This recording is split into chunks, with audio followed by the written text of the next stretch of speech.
Donc bon après-midi à toutes et à tous, merci d'être là aujourd'hui pour lancer les tribunes du muséum. Donc c'est une nouvelle initiative du muséum pour que le muséum et ses scientifiques, et d'autres d'ailleurs qui ne viennent pas du muséum, puissent dialoguer avec le public sur un certain nombre de sujets, plus ou moins graves, plus ou moins sérieux, qui installent un dialogue entre la société en général, vous, et la science d'un autre côté, qui viennent apporter un éclairage scientifique sur un certain nombre de questions. C'est ce que j'appelle le muséum citoyen. Et on a choisi cette formule des tribunes en ville, donc celle-ci est vraiment les tribunes du muséum, donc celle-ci est vraiment la première, elle est consacrée, comme vous le voyez, à la nature en ville, la biodiversité en ville. C'est un sujet qui n'est pas trop compliqué ou trop difficile, ou qui ne pose pas trop de questions non plus graves, par rapport à d'autres sujets. On l'a choisi volontairement aussi pour ça. Et puis, on l'a aussi choisi simplement parce que la plupart de nos grands sites du muséum sont à Paris, donc en ville aussi, et donc ça permettait aussi d'aborder cette question de cette manière-là. Ce qu'on souhaite, c'est de faire de ces tribunes des moments d'échange qui soient les moins académiques possibles. Alors aujourd'hui, on a été un petit peu pris par le temps, puisque c'est la première. Ça sera relativement académique, mais il y en aura 2 par an. Et on essaiera de trouver des formules qui soient un petit peu plus originales, par exemple avec des petites pièces de théâtre ou avec des jeux de rôle impliquant plus le public ou avec d'autres mises en situation qui feront que ça sera sans doute peut-être plus dynamique, au moins dans la forme que celle-ci. Et je peux déjà vous annoncer la prochaine qui se tiendra au printemps prochain et qui sera consacrée à l'océan en général, puisqu'on aura à ce moment-là, à partir du 4 avril, je crois que c'est la date, l'ouverture de la grande exposition sur l'océan qui se tiendra à la Grande Galerie de l'Évolution. Et dans ce contexte-là, au cours du printemps, on n'a pas encore fixé la date précisément, mais on aura une tribune autour de la question de l'océan, et on en aura une autre à l'automne prochain, mais là, je laisse le suspense et je ne vous dévoilerai pas encore son sujet. Donc je ne vais pas être plus long, simplement vous remercier d'être là. Et puis, comptez sur vous aussi pour nous aider à faire évaluer cette formule, pour nous dire si ça vous a plu, si ça vous a pas plu, qu'est-ce que vous verriez pour l'améliorer éventuellement, des choses comme ça. Donc, je laisse tout de suite la parole à nos animateurs. Merci. Merci à vous. Est-ce que ce micro marche ? Ça marche ou ça marche ? Bonjour à tous, bienvenue donc pour cette première tribune du Muséum national d'histoire naturelle consacrée à la nature en ville. Donc, tout l'après-midi, on va essayer de briser un petit peu les fantasmes ou les idées reçues qu'on peut un peu tout savoir sur la nature et sa place dans la ville. Les chercheurs vont venir vous expliquer pourquoi cette biodiversité est omniprésente en ville. Elle est parfois invisible aux yeux de ses habitants qui la côtoient pourtant tous les jours, mais elle grouille, parfois dans des lieux auxquels on ne s'attend pas. Les chercheurs vont venir vous expliquer pourquoi cette biodiversité est indispensable, pourquoi elle participe vraiment au confort, à la qualité de vie des citadins aujourd'hui, mais pourquoi elle est encore plus indispensable demain pour s'adapter non seulement au changement climatique en cours, mais aussi aux autres pollutions environnementales qui seront des grands enjeux d'avenir, raison pour laquelle cette tribune s'intitule « La nature, l'avenir des villes ». Ce sera divisé en 2 temps. Un premier temps consacré au constat. On va vous expliquer pourquoi la nature est là où vous ne l'attendez pas forcément. Et un second temps plus tourné vers l'avenir, autour de la question « La nature peut-elle sauver les villes ?» Donc on va parler de caniveaux, on va parler de rats, en espérant que ces thématiques vous effraient moins et vous attirent plus en ressortant, c'est un petit peu le but. Et puis on va aussi vous montrer justement que cette biodiversité ne se cantonne pas aux rats et aux pigeons, qu'elle est bien plus riche et plus vaste autour de vous. On va aborder des questions un peu plus philosophiques, se demander si la nature doit être protégée parce qu'elle nous procure plein d'avantages, ou si elle doit être défendue simplement pour elle-même, pour sa beauté, pour des raisons plus éthiques. Et puis on finira l'après-midi avec un aspect plus prospectif sur les façons dont les villes vont devoir changer, s'adapter au futur, notamment grâce au biomimétisme et d'autres thèmes de ce genre. Donc tout ça va prendre la forme de 4 tables rondes et de 2 interludes pendant lesquels vous pourrez participer. Vous serez amené notamment à faire un blind test animalier. Vous verrez, c'est une des façons de vous faire participer, parce que c'est aussi un des enjeux de la journée, c'est de vous faire participer et de faire de cette tribune un lieu d'échange entre les chercheurs et le public. Donc n'hésitez pas, surtout si vous avez des questions, gardez-les en mémoire, retenez-les. Il y aura un moment d'échange à la fin de chaque table ronde pour que vous puissiez poser vos questions aux différents chercheurs présents. Un petit mot avant de commencer enfin sur Ouzbek Erika. Je suis journaliste, moi, pour Ouzbek Erika, le média qui collabore avec le muséum pour organiser cette journée. Donc j'aurai le plaisir avec 2 de mes collègues d'animer les différentes tables rondes. Pour ceux qui ne connaissent pas encore Ouzbek Erika, donc c'est un trimestriel papier que vous pourrez trouver gracieusement à la sortie, et un site web, une plateforme sur laquelle on explore le futur, c'est-à-dire qu'on va essayer d'aborder de façon transversale tous les sujets qui transforment la société, les avancées technologiques, les transformations politiques, économiques, tout ce qui impacte la société et qui impacte les générations futures. Donc ce sont des questions qui vont de est-ce que les robots vont voler tous nos emplois, est-ce que l'homme va coloniser Mars, est-ce que la génétique va nous rendre immortels, ou est-ce que le changement climatique et l'effondrement de la biodiversité pourront être enrayés. Dernière question qui nous ramène à la nature et à la nature en ville dont on va traiter aujourd'hui. Et je vous propose tout de suite, pour commencer, d'écouter Nathalie Machon, qui est professeure en écologie au Muséum national des sciences naturelles, et qui va nous expliquer en introduction, finalement, pour reposer un petit peu les bases, reposer un petit peu de contexte, ce qu'est la biodiversité et ce qu'elle fait en ville. Merci beaucoup, très bonne conférence.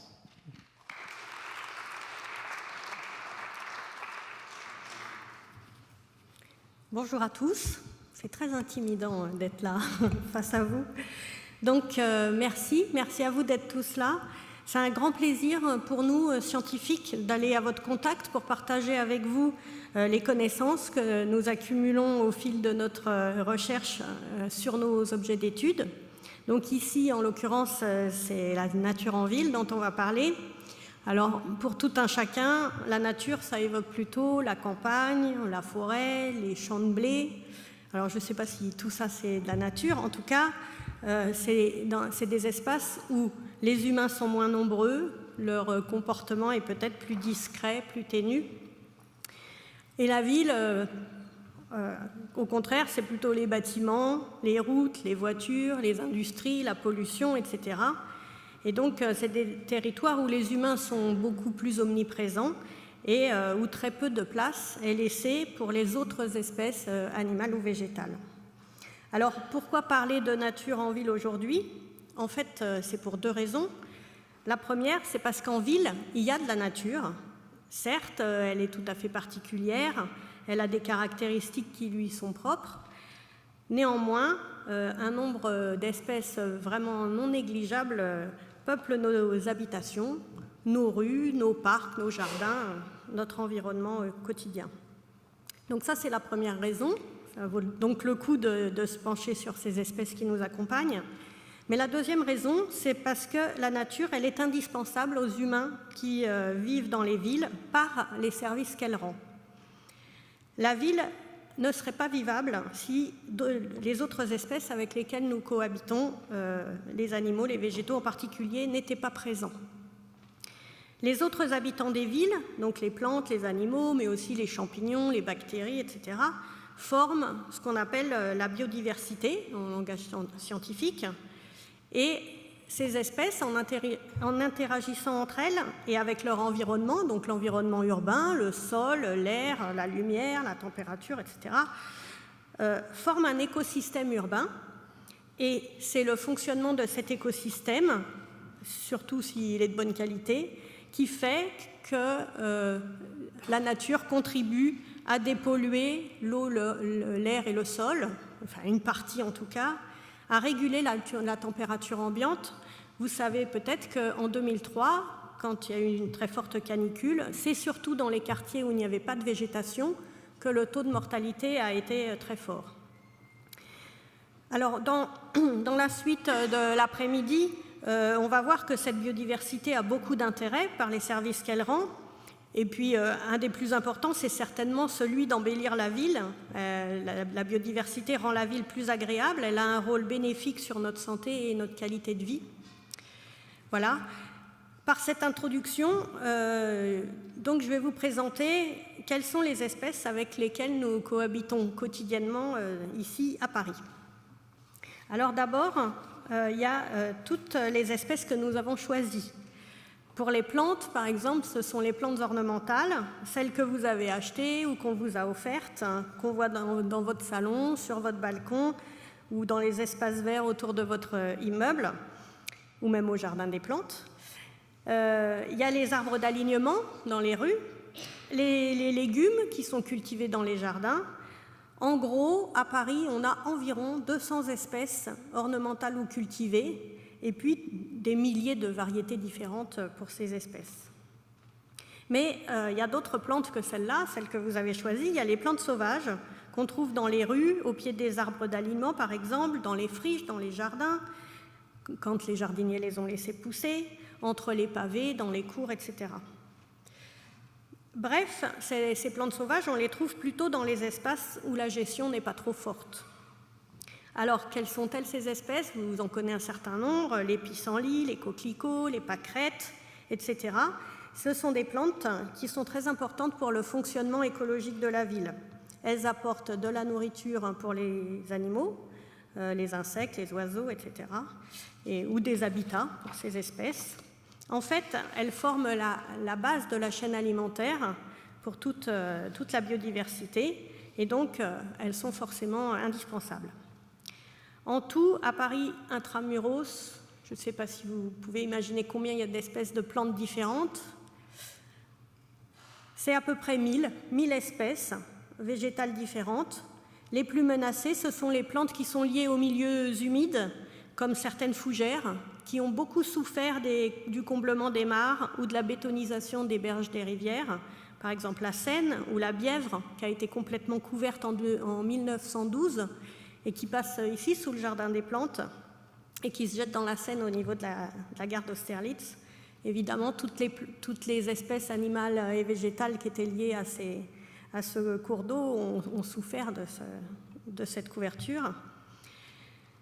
Alors maintenant, si on parle des animaux, il y a d'abord nos animaux de compagnie qui forment une partie de la biodiversité urbaine, les chats, les chiens et autres canaris, mais il y a aussi toute la faune sauvage qui est plus ou moins désirée, et qui, pour la moins désirée, on en fera une table ronde tout à l'heure.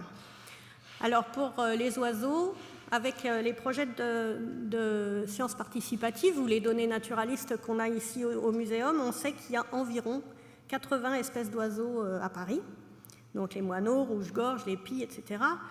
Nos oiseaux des villes, on les suit, donc on sait à peu près comment ils vivent, où ils se déplacent. On sait par exemple que les corneilles du jardin des plantes, on les trouve fréquemment aussi au jardin des Tuileries et qu'elles passent par la Seine pour aller d'un espace à l'autre.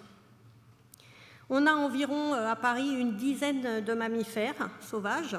Alors il y a eu des loups et des sangliers par le passé, mais ils ont disparu de Paris à peu près au XVIe siècle. À présent, on a des écureuils, des rats et des souris, des hérissons, des lapins, des renards, des taupes. C'est presque la totalité des mammifères sauvages là, que je viens de vous exposer. Il y a aussi les chauves-souris qu'il ne faut pas oublier. On en a 4 espèces qui sont tout le temps à Paris, puis d'autres espèces qui viennent aussi régulièrement dans notre ville. Et ça, c'est aussi nos programmes de sciences participatives qui nous permettent de donner ces informations. Bon, la plus courante, des petites chauves-souris, la pipistrelle commune, qui participe largement à la régulation des insectes à Paris et notamment agit sur la population de moustiques. Alors chez les insectes, justement, il y a certainement des milliers d'espèces à Paris. On les connaît beaucoup moins bien que les espèces d'animaux plus gros, on va dire. Donc leur répartition n'est pas très bien connue. Suivant l'intensité de l'urbanisation, la densité en bâtiments par exemple, on peut trouver plus ou moins d'insectes pollinisateurs. Par exemple, les petites abeilles solitaires, des bourdons, des papillons. Et ces insectes pollinisateurs sont importants parce qu'ils nous permettent de produire des fruits et des légumes dans nos jardins parisiens. Les papillons, qui font aussi l'objet d'un programme de sciences participatives, donc il y a plusieurs dizaines d'espèces. Et j'en profite pour vous dire que les programmes de sciences participatives, ils s'adressent à tout le monde, même aux gens qui n'ont pas forcément des compétences naturalistes. Donc je vous engage à regarder sur le site Viginature du muséum voir si vous ne pourriez pas apporter votre contribution. Et donc les papillons, ils sont assez nombreux dans les jardins et les parcs des villes, et on a étudié leur distribution et on voit que leur nombre et leur diversité dépendent des plantes. En fait, s'il y a une grande diversité de plantes, on peut avoir une grande diversité de papillons dans nos villes. Voilà, je vais finir cette introduction pour dire que les citadins ont une grande responsabilité dans la qualité de la biodiversité de leur quartier. C'est en lui faisant de la place, par exemple, en permettant la végétalisation de certains espaces, des toitures des bâtiments, des terrasses, etc., qu'on pourra en avoir davantage et une biodiversité plus efficace, surtout en limitant les agressions qu'on leur fait, par exemple en proscrivant complètement l'emploi de produits chimiques, même bio. Vous savez que les jardiniers amateurs utilisent de façon très déraisonnable tout ce qui est désherbant, insecticides, anti-limaces, donc qui sont en outre nocifs pour la santé humaine. Donc voilà, je vais finir en vous disant que c'est en prenant soin de sa biodiversité que celle-ci rendra les meilleurs services aux citadins. Et je vous remercie pour votre attention.